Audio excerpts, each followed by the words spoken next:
నమస్తే 1925 విజయదశమికి ప్రారంభించిన రాష్ట్రీయ స్వయం సేవక్ సంఘ్ 2025 విజయదశమికి 100 సంవత్సరాలు పూర్తి కాబోతున్న నేపథ్యంలో దేశవ్యాప్తంగా శతాబ్ది ఉత్సవాలు నిర్వహిస్తున్నారు। ఈ శతాబ్ది ఉత్సవాల్లో భాగంగా ఏఐటీవీ రాష్ట్ర వ్యాప్తంగా ఉన్న స్వయం సేవకులతోటి మాట్లాడే ప్రయత్నం చేద్దాం। ప్రస్తుతం అయితే మనం వేములవాడ పట్టణంలో ఉన్నాము। ఇక్కడ ఒక బాల స్వయం సేవకు మనతో పాటు ఉన్నారు। వారు రాష్ట్రీయ స్వయం సేవక్ సంఘ్లో ఎప్పుడు చేరారు, ఎన్ని సంవత్సరాలు అవుతుంది, ప్రస్తుతం తన వయసు ఎంత, చేరినప్పుడు తన వయసు ఎంత, రాష్ట్రీయ స్వయం సేవక్ సంఘ్లో చేరిన తర్వాత తను నేర్చుకున్నది ఏంటి, ఈ జర్నీ ఎలా కొనసాగింది, వారి మాటల్లోనే విందాం। నాని చెప్పు, నీ పేరు చెప్పు ఫస్ట్, నీ ప్రస్తుతం నీ వయసు ఎంత, రాష్ట్రీయ స్వయం సేవక్ సంఘ్లో చేరినప్పుడు నీ వయసు ఎంత, ఎన్ని సంవత్సరాలే ఈ జర్నీ? నా పేరు అభిరామ్। నాకు ఇప్పుడు ప్రస్తుతం 13 సంవత్సరాలు। నాకు 4 సంవత్సరాల ఆర్ఎస్ఎస్కి వచ్చాను। 2016లో వచ్చాను। నేను మా నాన్న పుల్లరచర్య వల్ల ఆర్ఎస్ఎస్లోకి వచ్చాను।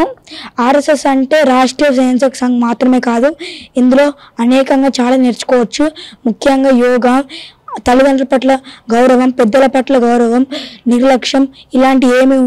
నిర్లక్ష్యం ఉండకుండా నేర్చుకోవచ్చు। ఆర్ఎస్ఎస్లో ఉంటే ఎవరి పట్ల కూడా అభిప్రాయాలు లేకుండా ఉండొచ్చు, ఇంకా అనేకంగా నేర్చుకోవచ్చు। సో అంటే ఇప్పుడు మొత్తానికి ఇప్పుడు రాష్ట్రీయ స్వయం సేవక్ సంఘ్లో మీరు చేరారు। ఇప్పుడు మీ తోటి వయసు ఉన్నవారు చాలా తక్కువగా ఉంటారు, అంటే శాఖలో ఉన్నప్పుడు మీ వయసు కంటే ఎక్కువ వాళ్ళు ఉంటారు మామూలుగా। అంటే ఇప్పుడు ఆ తేడా ఏమైనా అనిపిస్తుందా? శాఖకు వచ్చినప్పుడు వయసులో చిన్నగా ఉన్నావు కాబట్టి నీ పైన అంటే ఏదైనా నిర్లక్ష్యం కానీ, వేరే రకంగా మాట్లాడడం కానీ ఏవైనా ఉంటాయా? అలాంటివి ఏమి ఉండే, అందరూ ఒకే వయసులో అందరు అనుకుంటారు, అట్లా ఒక్కొక్కరిని చిన్న ఒకళ్ళు పెద్ద అని ఎవ్వరు చూడరు। ఓకే, అంటే శాఖలు ఏం నేర్పిస్తారు, ప్రధానంగా ఏం నేర్పిస్తారు? యోగా, క్రమశిక్షణ, పెద్దల పట్ల గౌరవం।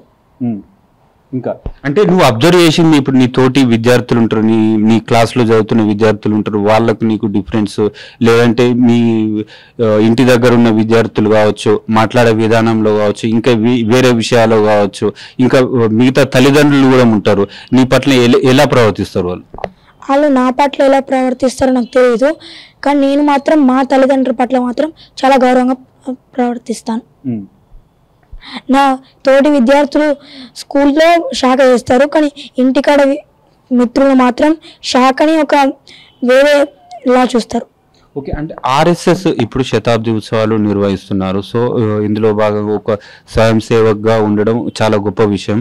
ఇప్పుడు ఆర్ఎస్ఎస్ అంటే నీకు తెలిసిన విషయం ఏంటి, ఆర్ఎస్ఎస్ గురించి చెప్పు। ఆర్ఎస్ఎస్ అంటే రాష్ట్రీయ స్వయం సేవక్ సంఘ్। ఆర్ఎస్ఎస్ నాకు తెలిసింది ఏంటంటే అందరి పట్ల ఎలా ఉండాలి, ఇదొకటి చాలా బాగా తెలిసింది నాకు। ఎక్కడికైనా ఉత్సవాలకు వెళ్ళాలి, ఎక్కడ పెట్టినా వెళ్ళాలి, మనకంటే పెద్దవాళ్ళని గౌరవించాలి, చిన్న వాళ్ళని గౌరవించద్దని అలాంటివి ఏమీ ఉండదు, అందరినీ మనలో కలుపుకు వెళ్ళాలి।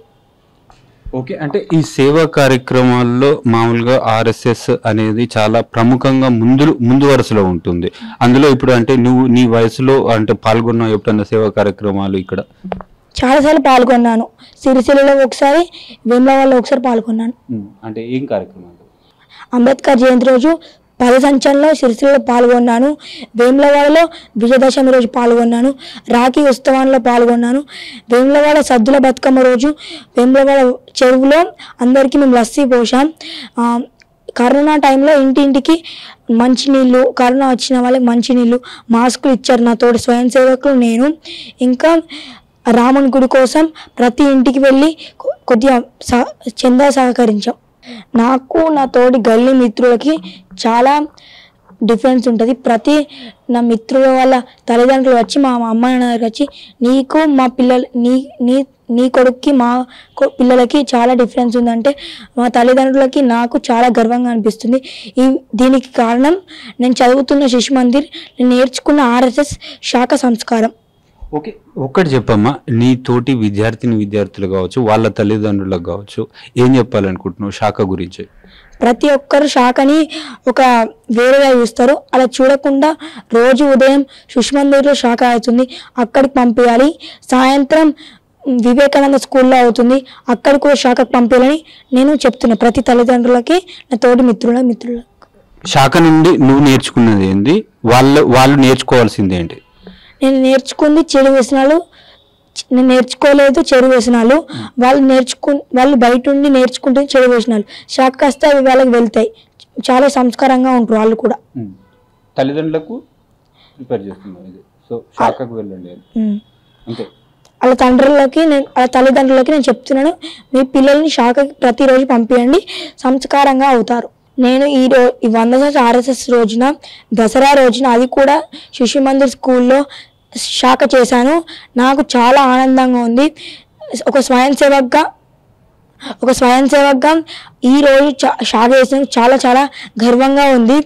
నా తోటి తల్లిదండ్రులారా, మిత్రులారా, మీకు నేను చెప్పాలను, మీ పిల్లల్ని శాఖకు పంపిస్తే దేశభక్తి, దైవభక్తి, క్రమశిక్షణ నేర్చుకుంటారు.